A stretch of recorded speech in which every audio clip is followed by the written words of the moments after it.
বাসন্তীতে নাবালিকাকে ধর্ষণ করে খুনের ঘটনায় ধৃত তিনজনের বাড়ি উত্তর চুনাখালী এলাকায় বলে জানা যাচ্ছে। ধর্ষণ খুনের নেপথ্যে ত্রিকোণ প্রেমের তত্ত্ব। নাবালিকাকে গণধর্ষণ করে শ্বাসরোধ করে খুনের অভিযোগ। বাসন্তীতে নাবালিকাকে ধর্ষণ করে খুনের ঘটনায় ধৃত তিনজনের বাড়িরই উত্তর চুনাখালী এলাকায় ধর্ষণ খুনের নেপথ্যে ত্রিকোণ প্রেমের তত্ত্ব সামনে আসছে। নাবালিকাকে গণধর্ষণ করে শ্বাসরোধ করে খুনের অভিযোগ রয়েছে এই তিনজনের বিরুদ্ধে। প্রসেনজিৎ সর্দার জানাবেন বিস্তারিত। প্রসেনজিৎ, এখনো পর্যন্ত কি খবর পাচ্ছ? নাবালিকাকে গণধর্ষণ করে শ্বাসরোধ করে খুনের ঘটনায় ত্রিকোণ প্রেমের তত্ত্ব আসছে বলে জানা যাচ্ছে। কি জানা যাচ্ছে এই বিষয়ে, কি আপডেট রয়েছে তোমার কাছে? দেখো, এখনো পর্যন্ত আমরা যেটা জানতে পারছি, পরিবার সূত্রে যখনই দেহ পাওয়া গেছিল এই নাবালিকা, তখনই কিন্তু পরিবার জানিয়েছিল যে তাদের কাছে সন্দেহ হচ্ছে তিনজনের ক্ষেত্রে, এলাকা তিনটে যুবকের ক্ষেত্রে। সেক্ষেত্রে পুলিশ রাতেই কিন্তু তদন্তে নামে এবং রাতে বলা যেতে পারে তিনজনকে ওই এলাকা থেকে গ্রেপ্তার করেছে। এবং যেটা আরো জানা যাচ্ছে যে ত্রিকোণ প্রেমের ঘটনা, এবং সেই ঘটনার ক্ষেত্রে যে বুদ্ধদেব বিনয় এবং দীপেন, এই তিনজনকে পুলিশ গ্রেপ্তার করেছে।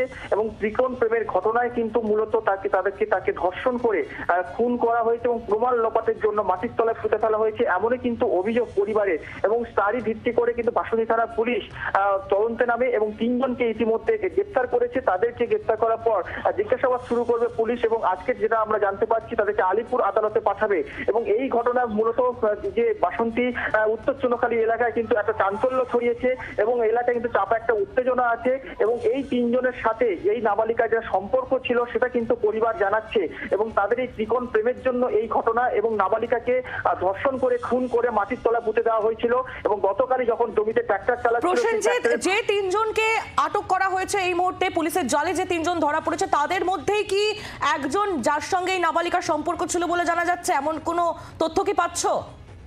দেখো, তোমাকে বলে রাখবো, ত্রিকোণ প্রেম যেটা বলছে পরিবার, সেখানে বুদ্ধদেব সর্দার, বিনয় সর্দার এবং দীপেন কয়াল, এই তিনজনের সাথে এই নাবালিকার কিন্তু একটা সম্পর্ক ছিল।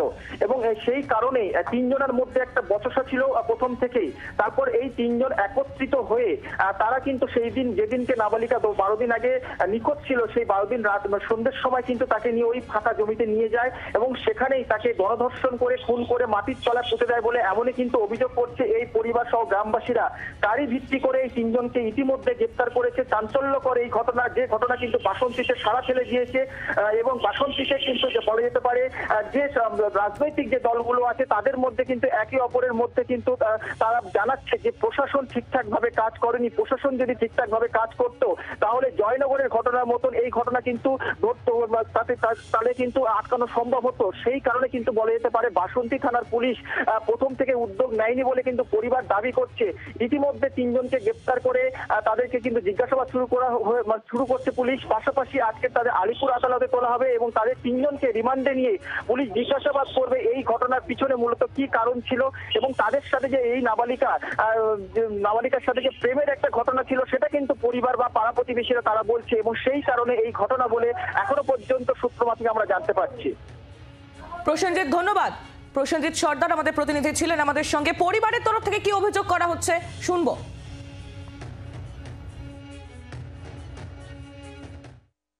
এখানকার ছেলেদের সঙ্গে রাত 12টা 1টা অবধি ছিল। যেই মেয়েটা চলে গেছে তখন থেকে রাত 12টা 1টা অবধি ছিল। বাড়ির লোক ওদের বাড়ির লোক ছিল, পাশের ওই ছেলেটাও ছিল ওদের সঙ্গে।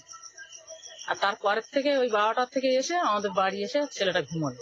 এই ঘটনার পিছনে কি আপনার ছেলে জড়িত? আমাদের তো মনে হচ্ছে জড়িত নাই। কেন মনে হচ্ছে পর্যন্ত জানি, কিন্তু কিসের জন্য কি হয়ে গেছে আমি জানি না কিছু। তাহলে কি আপনার ছেলেকে ফাঁসানো হচ্ছে? আমার তো বলে মনে হচ্ছে যে ফাঁসানো হয়েছে ছেলেটাকে। বাসন্তী থানার অন্তর্গত উত্তর চুনাখালীতে যে নাবালিকার দেহ উদ্ধার হয়েছে, পুলিশ উদ্ধার করেছে, এটা অত্যন্ত নিন্দনীয় ঘটনা। যারা এই কাজ করেছে, এই জঘন্যতম কাজ করেছে, আমি তাদের বিরুদ্ধে তীব্র ভাষায় প্রতিবাদ করছি। ইতিপূর্বে পুলিশ তদন্ত শুরু করেছে। তদন্তে যারা দোষী ব্যক্তি তাদেরকে দৃষ্টান্তমূলক শাস্তির জন্য আমি পুলিশ প্রশাসনকে অনুরোধ করেছি। বাংলার আওয়াজ, বাঙালির আবেগ, জি 24 ঘন্টা।